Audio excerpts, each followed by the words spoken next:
ایک چلاک کوا اور محنتی چڑیا ایک ہی درخت پر رہتے تھے۔ چڑیا اپنے لیے آئس کریم لائی اور فریج میں رکھ کر وہ کسی کام سے گھر سے باہر چلی گئی۔ کوے نے آئس کریم دیکھ لی۔ اس نے سوچا یہ تو بہت مزے کی لگ رہی ہے، کیوں نہ میں اسے کھا لوں۔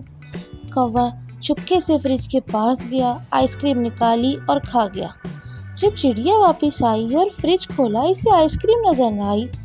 اس نے حیران ہو کر کہا، میری آئس کریم کہاں گئی؟ کوا چپ چاپ ایک کونے میں بیٹھا رہا۔ اگلے دن چڑیا بازار گئی اور اپنے لیے میٹھے میٹھے آم لے آئی۔ اس نے آم بھی فریج میں رکھ دیے اور اپنے کام میں مصروف ہو گئی۔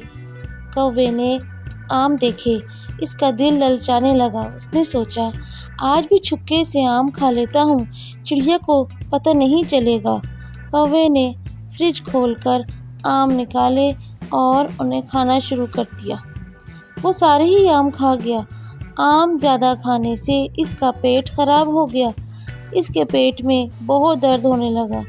اتنی دیر میں چڑیا بھی وہاں آ گئی اور کوے کو رنگے ہاتھوں پکڑ لیا۔ چڑیا بولی، پہلے آئس کریم اور اب آم، تمہیں اپنی غلطی کی سزا ملی ہے۔ کوے کے پیٹ میں بہت درد ہو رہا تھا۔ اس نے سوچا کہ اگر یہ پہلے ہی ایمانداری سے کام لیتا تو یہ سب نہ ہوتا۔ چڑیا نے کہا، یہ تمہارے لیے سبق ہے کہ کبھی بھی چوری نہیں کرنی چاہیے۔